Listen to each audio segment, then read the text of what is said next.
ayah ibu saya sudah meninggal. Allahumma firlaha warhamha wa'afiha wa'fu anha. Amalan apa yang sebaiknya saya lakukan agar tetap berhati kepada ibu, berbakti pada ibu saya? Ibu saya semoga masuk surga. Amin. Yang pertama doa. Apa doanya? Rabbil firli wali walidayya warhamhuma kama rabbayani saghira. Allahumma firlaha warhamha wa'afiha wa'fu anha. Ya, enggak bisa bahasa Arab Pak Ustaz, bahasa Indonesia. Ya Allah, jauhkan emakku dari neraka jahanam, berikan dia kebaikan, jadikan kuburnya salah satu dari taman surgamu, jangan jadikan kuburnya salah satu lubang nerakamu, berikan dia ketenangan ya Allah, ampunkan segala silap salah dosanya ya Allah. Yang pertama. Yang kedua, baca Quran. Wa in khatimul Quran, yang paling afdal dibaca khatam Quran, satu khatam. Untuk almarhumah emakku, aku hadiahkan pahala bacaan Quran sekhatam. Kalau tidak bisa satu khatam, bacakan Yasin, hatinya Quran. Kalau tidak baca Yasin, jurus terakhir Ummul Quran Al-Fatihah. Al-Fatihah pun tak bisa, mati aja lah. Yang ketiga, sedekah. Saat sayang betul dengan emaknya, lalu emaknya meninggal dunia, dia datang melapor kepada Nabi, ya Rasulullah, ummi matat, emakku sudah meninggal dunia, apa atasaddaqu anha, kalau aku bersedekah, apakah sedekahnya sampai ke almarhumah emakku? Kata Nabi, tasaddaq, bersedekahlah. Ayu sadaqatu afdal, apa sedekah yang paling afdal? Kata Nabi, saqiyul ma', memberi air minum. Yang paling afdal adalah memberi air minum, karena di jazirah Arab susah membuat sumur bor, sedekah air minum. Tapi di Bekasi jangan lagi sedekah air, karena masjid kita sudah diapit 2 danau. Sampai-sampai nama masjid ini pun Masjid Al-Danau, Al-Qalam, diapit 2 kolam. Nah, oleh sebab itu jangan lagi sedekah air. Sedekah apa? Sedekah AC, sedekah kipas angin, sedekah mikrofon, sedekah kamera, sedekah CCTV. Maka insya Allah mengalir pada almarhumah. Yang pertama doa, yang kedua baca Quran, yang ketiga sedekah, yang keempat kurban. Nanti mau hari raya kurban, ini 1 kambing untuk almarhumah emakku. Yang kelima haji. Kalau dia dulu belum haji, badal hajikan. Yang keenam puasa. Mana tahu dulu ada puasanya, tinggal kita laksanakan puasa. Man mata, siapa yang mati, wa alaihi syamun, punya utang puasa, soma'an huwa liyuhu, maka ahli warisnya melaksanakan puasa untuknya. Bolehkah di sujud akhir kita berdoa dengan doa yang ada dalam Quran? Aqrabu ma yakunul abdu min rabbihi wa huwa sajid. Seorang hamba paling dekat dengan Allah bukan di Makkah. Saya merasa dekat betul dengan Allah ketika di Ka'bah Pak Ustaz. Lalu bagaimana dengan orang miskin yang tak punya duit untuk ke Makkah? Maka orang paling dekat dengan Allah wa huwa sajid, waktu sujud terakhir. Fa'kthiru fihi du'a, perbanyaklah doa di sujud terakhir, tapi jangan bahasa Indonesia. Karena kalau dia ucapkan ya Allah tolong aku, batal salatnya. Pakai bahasa Arab. Kalau nggak bisa bahasa Arab, dalam hati saja. Berapa lama sujud terakhir itu? Sampai Sayyidatuna Aisyah mencubit tangan Nabi dari balik kain. Selesai sholat Nabi tanya, Aisyah, kenapa kau cubit tanganku tadi? Kata Aisyah, kusangka kau sudah sakratul maut ya Rasulullah. Saking panjangnya doa Nabi. Sementara kita yang belum ada apa-apanya, yang status belum jelas, cepat betul sujudnya, macam stempel kertas. Kenapa cepat betul sujud? Sujudlah lama. Bagus sujud lama, membantu turunnya darah menyembur dari jantung ke otak. Karena kalau oksigen kurang bisa kena stroke ringan.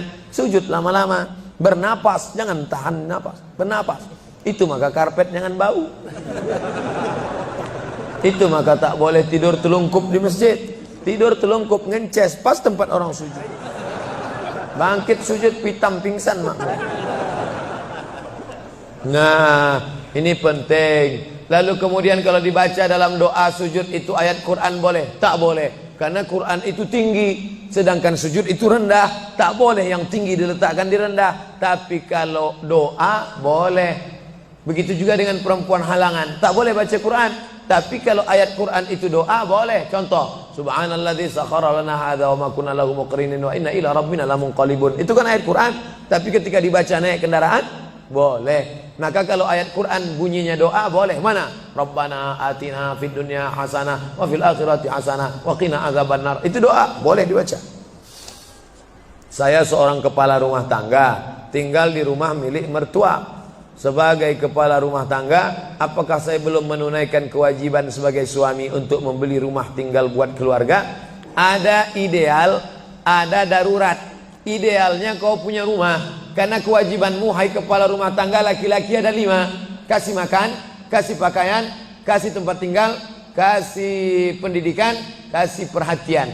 Itulah kewajibanmu sebagai laki-laki. Beri makan, beri pakaian, beri tempat tinggal, beri pendidikan, beri perhatian anak dan istrimu. Tapi kalau kau tidak bisa, maka mertuamu baik, maka tinggallah di sana. Ya tidak apa-apa. Cuman kita tahu bagaimana bersikap sebagai seorang menantu, bagaimana dengan saudara-saudara ipar, bagaimana dengan mertua.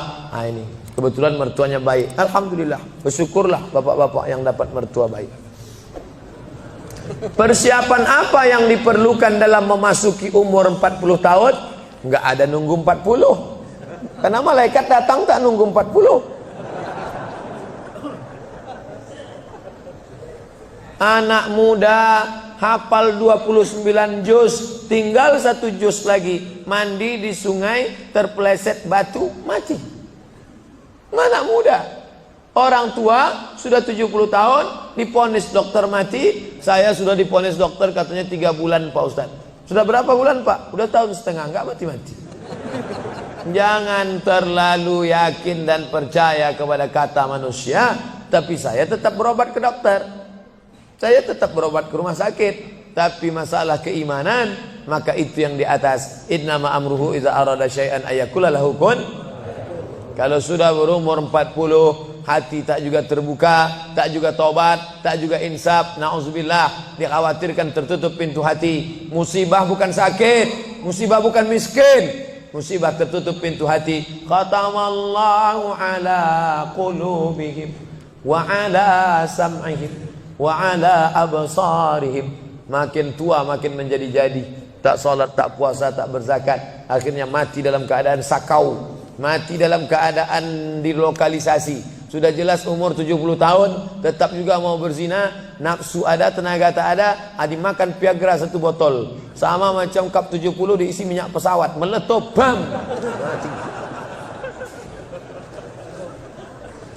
Bagaimana hukumnya kalau sedang sa'i baca Mars, Banser dan membacakan teks Pancasila yang videonya sekarang sedang viral? Ini memancing saya supaya orang bully saya aja. Saya dibully orang tuh biasa, tak masalah. Sebenarnya saya kasihan jamaah. Tolonglah Ustaz jangan kontroversial lagi, capek kami dibully ini.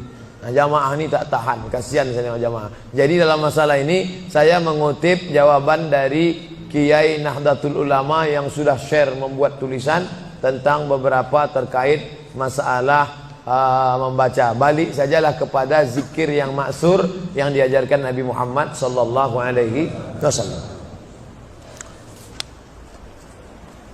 Mau nanya Pak Ustaz, kita hidup untuk apa dan mati untuk siapa? Itulah yang sudah dibahas tadi.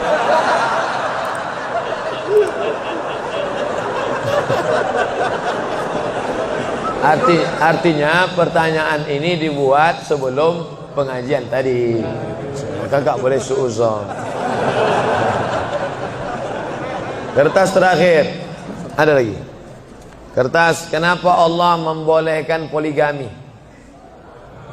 Kenapa hikmah? Fankihu ma taba lakum minan nisa. Nikahilah nisa. Itu syarat yang pertama. Yang dinikahi itu nisa. Makanya laki-laki menikahi perempuan, karena Allah menciptakan Adam dan Hawa, bukan Adam dan Asep. Setelah kau pilih nisa, syaratnya bagaimana?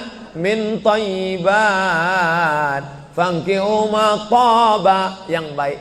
Kalau laki-laki thayyib, thayyib itu artinya baik. Sekarang thayyib sudah berubah, enggak pulang-pulang. Fankihu ma taba, nikahilah perempuan yang baik, minan nisa, perempuan yang baik. masna 2, wa sulasa 3, wa ruba' 4. Fa in khiftum alla ta'dilu, kalau kau khawatir tak sanggup adil, fawahidah, satu saja cukup. Ada seorang janda, dia punya anak, maka anak yatimnya ini perlu dijaga orang. Maka daripada dijaga orang lain, saya ajalah menjaganya. Nah, itu alasan pertama, karena untuk menjaga anak yatim. Itu alasan pertama. Alasan kedua, ada mungkin laki-laki yang dia 300 tenaga kuda. Tak bisa dia kalau tak poligami, tak cukup satu. Kalau sampai satu tuh mati bu tuh. Nah, tuh. Jadi perempuan tidak boleh mengatakan lebih baik lakiku berzina. Oh enggak, maka dia harus berlapang dada menerima 300 tenaga kuda. Yang ketiga, untuk menghibur. Nabi Muhammad itu 25 tahun monogami, istrinya cuma satu, Khadijah saja. Jadi jangan katakan dia penyakit seksual, dituduhkan orang sekuler, liberal, kafir, munafik. Nabi Muhammad itu 25 tahun dalam keadaan lajang, tidak pernah berzina. Mereka menggelar dia Al-Amin. 25 tahun dalam keadaan istri satu, Khadijah. Setelah 50 tahun barulah dia menikahi beberapa perempuan dengan alasan karena suaminya mati perang. Kalau dia dalam keadaan terluka, dengan alasan karena untuk mendekatkan hubungan dakwah kesukuan. Kalau dinikahi anaknya, maka suku itu akan menjadi tunduk, dengan alasan banyak. Nah, itu jadi bukan hawa nafsu, karena 50 tahun dia mampu mengontrol hawa nafsunya. Di akhir hayatnya, ini adalah ujian bagi umat Nabi Muhammad sallallahu alaihi wasallam. Jadi simpelnya, kalau kita naik pesawat, kata pramugari, ada pintu normal sebelah kanan. Ladies and gentlemen, all of our passenger, seluruh penumpang, sebelah kanan pintu naik dan turun. Tapi bila terjadi pesawat meledak, atau masuk jurang, atau meletup, ini emergency door, ini boleh dibuka. Nah, jadi kalau mau buka itu, bukalah. Ustadz, kita merindukan situasi seperti sekarang. Jamaah membludak sampai ke jalan, semua khusyuk menyimak. Bagaimana supaya situasi seperti ini bisa terus terpelihara di hati umat? Sering-sering buat pengajian. Yang datang kemari ini bukan adik kelas saya, kakak-kakak kelas senior-senior saya. Dr. Yusuf Siddiq. Saya sampai ke Mesir, Dr. Yusuf Siddiq S3 di Universitas Muhammad V Rabat. Saya S2, beliau sudah hampir doktor. Senior saya, dosen di Libya, universitas punya Saudi Arabia, cabangnya di Jakarta.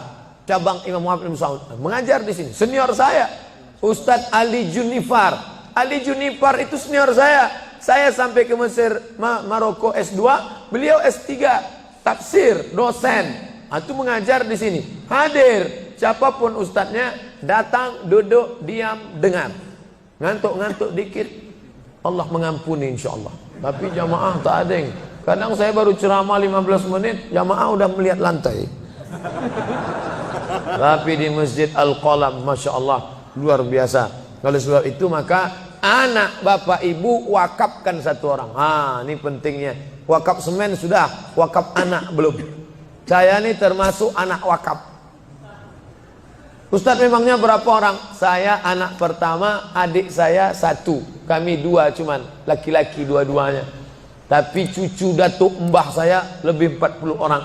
Lalu sebelum meninggal dia berkata, di antara cucuku yang banyak ini, yang satu nih harus sekolah agama, jangan masukkan dia sekolah Belanda. Mbah saya nggak tahu sekolah umum, dia tahu sekolah Belanda. Yang ini harus sekolah agama. Maka saya tak pernah sekolah umum, ibtidaiyah, sanawiyah, aliyah, ke Mesir.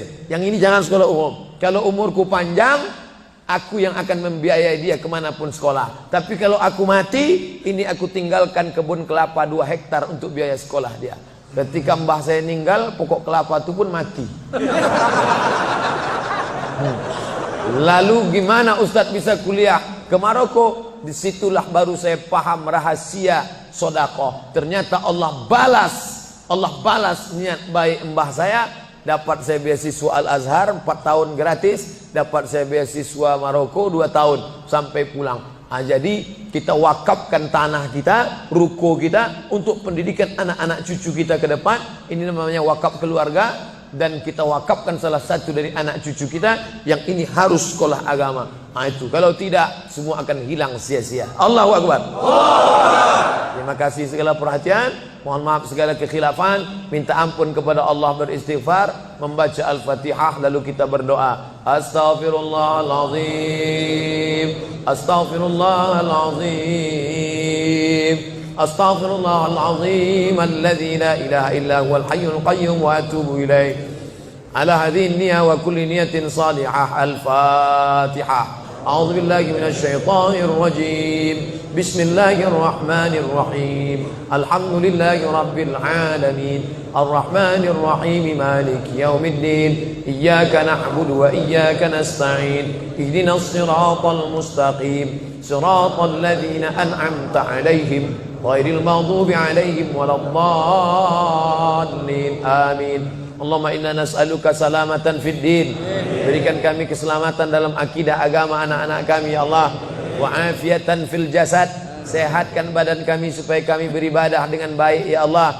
Wa ziyadatan fil ilm. Tambahkan ilmu kami supaya benar ibadah kami, jauh daripada bid'ah ya Allah.